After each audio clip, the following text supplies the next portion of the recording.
Gracias, señora presidenta. Compañeras diputadas, compañeros diputados, vivimos en una sociedad en democracia, una sociedad con un conjunto de derechos fundamentales y de libertades tan importantes como libertad de pensamiento, libertad de conciencia, libertad para tomar decisiones. Vivimos en un estado de derecho y de derechos. Tenemos una institucionalidad sólida, una institucionalidad en democracia. Y a mí me rigen como legisladora los principios de igualdad, de dignidad, de no discriminación, que son los principios de derechos humanos. Y como legisladora estoy obligada a cumplir lo que la ley dice, lo que dice la Constitución, pero también lo que dice el marco de convencionalidad. Ese es el marco de referencia para mi actuación pública, para mi actuación privada y también para la legislación. Cuando se habla acá de que son otros estados u otros mecanismos internacionales los que están decidiendo por nosotros y por nosotras, Costa Rica se ha obligado al firmar convenciones y al firmar instrumentos internacionales, se ha obligado para acatarlos. Entonces, si se obliga para acatarlos, esos acuerdos son vinculantes y procede que se acaten. No es inmiscuirse en otro estado, no es meterse en la vida íntima de otro estado. Estamos hablando que el Estado en ese marco de derecho y en ese marco de institucionalidad se obliga. Y precisamente este país reconoce en su constitución política que en materia de derechos humanos son los instrumentos internacionales los que están por encima. Yo quiero citar las palabras del magistrado Fernando Cruz esta mañana en un medio de comunicación. Él decía, palabras más, palabras menos, que esta resolución, que su discusión tenía un equivalente a las grandes decisiones que se han tomado a nivel mundial, a nivel de la región, y hacía alusión a la abolición de la esclavitud, a la igualdad de derechos para la población negra. A ese nivel los planteaba el magistrado Cruz. A veces vemos las relaciones tan cotidianas, tan normales, que no logramos percibir la discriminación. Y yo quiero solo traer algunos ejemplos de la historia para ponerlos en clave contemporánea. ¿A quién se le ocurriría decir en este momento que las mujeres no tenemos derecho a votar? Bueno, yo estoy segura que algunas personas piensan eso, pero no lo van a decir o no lo van a decir en este espacio. Y quiero leerles textualmente: los derechos políticos de la mujer habían sido objeto de estudio y reclamo en la Asamblea Nacional Constituyente de 1917. Se debatió el punto referente a los derechos políticos de la mujer. La moción del diputado Alvarado Quiroz para extender el sufragio de la mujer fue desechada por votación 16 a favor por 20 en contra. La mayoría se opuso y algunos sostuvieron posiciones intermedias, como admitir el voto femenino. Únicamente, y dijeron, únicamente para elecciones municipales y concediéndole a la madre, cabeza de familia, que tenga 3 hijos varones o 6 de ambos sexos y a mujer titulada por vía de ensayo. Eso era una posición media.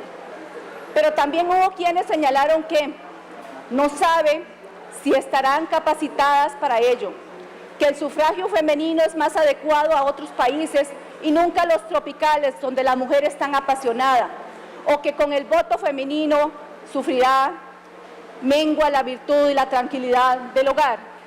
Esos son dos ejemplos y es hasta 1949 en nuestra constituyente que se logra el voto femenino y que a la fecha sigue habiendo grandes déficits y tenemos que seguir trabajando. Pero también quiero poner otros ejemplos en clave contemporánea a partir de nuestra historia. El Código Civil de 1888. ¿Qué dice nuestro Código Civil? En 1888 se separa el matrimonio civil del católico. Anteriormente a esta fecha, ninguna persona se podía casar si no era única y exclusivamente por medio del matrimonio religioso. Es con el Código Civil de 1888 que se dispone que todo lo relativo al matrimonio, todo, absolutamente todo lo relativo al matrimonio corresponde a la autoridad civil. Y se acuerda en ese momento histórico y hasta la fecha admitir que el matrimonio católico surta efectos legales una vez que se haya inscrito ante el registro civil. Aquí vemos cómo hay luchas importantes de más de 50 años para tener este resultado, para que se pueda separar. Y existe la figura del matrimonio civil, porque no existía antes de 1888. Pero también quiero hablar sobre el divorcio civil. Y el divorcio civil se registra, bueno, sobre el divorcio en el Código Civil, porque las figuras religiosas no tienen el divorcio en su instaurado. El divorcio en el Código Civil de 1888. Otro triunfo para el Estado fue el hecho de que se estableciera la figura del divorcio, dándole a la autoridad civil la facultad de disolver el vínculo matrimonial de acuerdo con lo que estableciera la ley. Estas son dos rupturas paradigmáticas en nuestra evolución como sociedad, tratándose de las familias. Si no se hubiera dado esto, si una persona no profesara una religión, no se podía casar. Y en este momento, como solo había una religión, la gente no se podía casar y no había ese reconocimiento civil, no había ese marco de protección, que es exactamente lo que en este momento se está logrando, pero lamentablemente se postergará si esta asamblea no lo resuelve antes por 18 meses. Hoy nos toca dar un paso adelante, porque el voto de la Sala Constitucional abre esa puerta para que esta Asamblea Legislativa tome su responsabilidad y dé ese paso hacia adelante, legislando para romper con una discriminación y opresión de siglos, para que esta sociedad sea cada vez más democrática. Y yo anteriormente decía que quería hablar en términos de la democracia, que vivimos en una sociedad democrática y en una sociedad donde se valora fundamentalmente la inclusión de la igualdad en este régimen de democracia.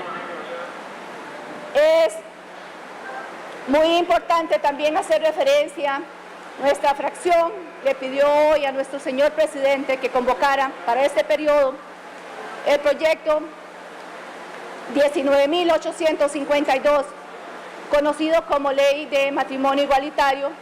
Es un proyecto que reforma varios artículos y es un proyecto que busca a nivel del Código de Familia posibilitar el matrimonio entre personas del mismo sexo, otorgando los mismos derechos y obligaciones a estas uniones que las que se derivan de las relaciones entre parejas heterosexuales. Esto se logra derogando el inciso 6 del artículo 14, que fue precisamente lo que se planteó a la sala. Se plantean otras reformas también. Por ejemplo, el artículo 34 del Código de Familia. Se regula también la materia de uniones de hecho para personas del mismo sexo, para que las personas heterosexuales en unión de hecho y las del mismo sexo tengan los mismos derechos. Esto se logra modificando el artículo 242 del Código de Familia. También se regula todo lo que tiene que ver con filiación Y también el tema de herencias, esto en el Código Civil, porque se propone la modificación del inciso che del artículo 572 del Código Civil. Y este proyecto esperamos que realmente lo asumamos con la responsabilidad de una sociedad en democracia y de un Estado de derecho y de derechos. ¿Por qué? Porque nosotros estamos para gobernar, estamos para legislar, estamos para poner reglas de juego en esta sociedad. Si algo se ha logrado posicionar con la lucha del movimiento feminista y amplio de mujeres, es que los problemas que suceden o asuntos que suceden a lo interno del hogar, a lo interno de las familias, que antes se consideraba que nadie se podía meter, como decir que nadie se puede meter en nuestro Estado, está totalmente obsoleto. Yo tengo el deber de proteger y de cuidar y de educar a mis hijos y a mis hijas, pero no tengo el derecho de golpearlos, no tengo el derecho de humillarlos, no tengo el derecho de abusar de ellos, no tengo el derecho tampoco de golpear a mi pareja. Eso está regulado por la ley. La ley se mete en esos niveles para proteger, para decir aquí hay una condición de igualdad. Estamos aquí hablando de progresividad en materia de derechos humanos.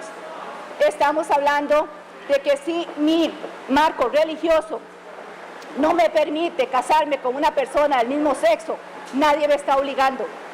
Pero si mi marco religioso sí me permite casarme con una persona del mismo sexo, el Estado le brinda ese trato igualitario y le respalda en materia de protección.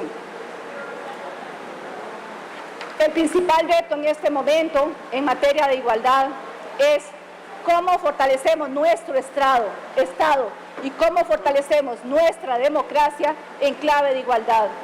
Y este tipo de decisiones, aunque inconstitucionales, porque van en contra también de la sentencia, porque así lo declara la propia sala, este artículo del Código de Familia es inconstitucional y posterga por 18 meses esa inconstitucionalidad. Eso son lecciones para la historia. Aprendamos de nuestros legisladores, de nuestros líderes y lideresas de finales de 1800 y retomemos la responsabilidad histórica que tenemos. Estamos como legisladoras y legisladores fundando la Tercera República. Estamos en la aurora, estamos poniendo las bases de la Tercera República. Estamos en un marco de progresividad en materia de derechos humanos. Estamos en un marco donde la discriminación es odiosa, donde mis principios como legisladora, como funcionaria pública, tienen que ser los principios propios que se derivan de la Constitución, de la legislación y del marco de convencionalidad. Muchas gracias.